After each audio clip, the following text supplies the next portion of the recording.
The Hawthornes, a family knit together by the golden threads of suburban contentment, yearned for a life steeped in history, a sanctuary removed from the city's relentless rhythm.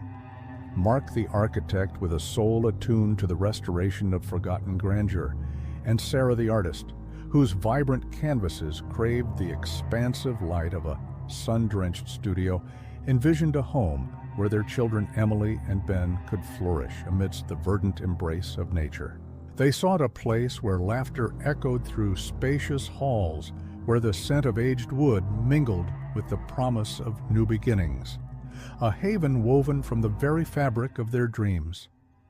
Blackwood Manor, nestled within a valley perpetually veiled in a soft, ethereal mist, presented itself as the embodiment of their aspirations. The real estate listing, a siren song of evocative phrases, spoke of character, potential, and a rare opportunity to own a piece of history. The price, a mere whisper of its true value, seemed a serendipitous gift, a chance to seize a dream without compromise. The Hawthornes, their hearts alight with anticipation, dismissed the lingering shadows and the realtor's nervous glances as mere eccentricities of an old house, quirks that added to its undeniable charm. The drive to Blackwood Manor was a descent into a world untouched by time. The winding lane, a verdant tunnel formed by ancient gnarled trees, filtered the sunlight into dappled patterns that danced across the damp earth. The valley, a natural amphitheater of mist and shadow, cradled the manor in its embrace, isolating it from the mundane world, creating a sense of profound seclusion. Blackwood Manor stood at the end of the lane, a towering Victorian edifice of dark, almost obsidian brick. Its numerous windows, like watchful eyes, stared out at the valley, reflecting the swirling mist and the encroaching shadows. The grounds, once a formal garden, were now a wilderness of tangled vines and cracked stone paths, a testament to years of neglect, yet still hinting at a forgotten elegance, a whisper of a grander past. Despite the house's slightly dilapidated state, the Hawthornes were captivated by its inherent beauty. Mark, with his architect's eye, envisioned restoring the intricate woodwork, breathing life back into the forgotten grandeur.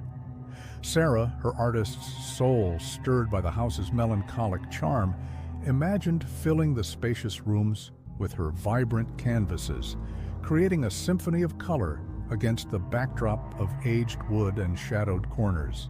The children, Emily and Ben, their imaginations ignited by the house as sprawling expanse explored the grounds with wide-eyed wonder, their golden retriever, Sonny, bounding excitedly through the overgrown garden, his tail a blur of golden fur, his joyful barks echoing through the silent valley. The first few days were a whirlwind of unpacking, decorating, and exploring. The Hawthornes filled the house with their belongings, their laughter echoing through the empty rooms, chasing away the lingering silence. They envisioned a life of idyllic tranquility, of cozy evenings by the fireplace and sun-drenched mornings in the garden, a life where the house became a living, breathing part of their family. They were finally home, or so they desperately believed, their hearts overflowing with the promise of a new beginning.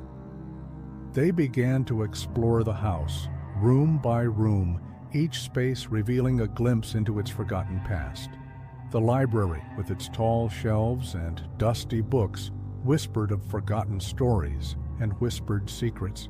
The grand dining room, with its long polished table, seemed to hold echoes of past dinners, of laughter and conversation that had long since faded.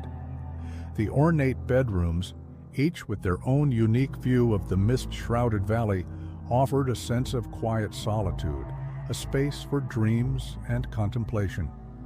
The children discovered hidden nooks and crannies, secret passageways that held the promise of adventure, igniting their imaginations with tales of hidden treasures and forgotten inhabitants. Mark and Sarah began to plan out the renovations, the restoration of the house's former glory. They were so caught up in the dream of their new life, so blinded by the promise of their idyllic haven, that they failed to notice the subtle changes, the small unsettling moments that began to creep into their days. The slight chill that remained even with the fire blazing, a coldness that seemed to emanate from the very walls, the faint scent of lavender that drifted through hallways when no one wore perfume, a cloying sweetness that lingered in the air, the faint whispers carried on the wind that sounded like someone calling their names, a low murmuring sound that seemed to come from the shadows themselves. The antique music box found in the dusty recesses of the library began to play its haunting waltz at random intervals, its melody echoing through the house, a constant, unsettling refrain. Emily began to have nightmares, vivid visions of a pale woman in a long white dress, standing at the foot of her bed, her eyes hollow and filled with an ancient sorrow. Ben started to see fleeting shadows, figures that danced at the periphery of his vision, disappearing when he looked directly at them.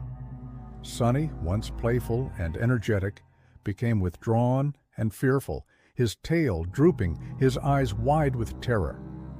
Mark, driven by a growing sense of dread, delved into the house's history, uncovering the tragic tale of the Blackwood family. The original owners, a wealthy couple, had met untimely and mysterious deaths within a year of each other, leaving behind their young daughter Eliza, who had vanished without a trace. The discovery of Eliza's diary, hidden behind a loose brick in the fireplace, sent a chilling wave of fear through the Hawthornes. Its childlike scrawls detailed a growing terror, a creeping dread that spoke of a shadow friend who whispered secrets and played games in the dark. The entries grew increasingly disturbing, culminating in a final, chilling sentence. "He says we'll be together forever." The Hawthornes, their dream of a peaceful countryside retreat shattered, attempted to flee, but the house seemed to resist their efforts, as if it had a will of its own.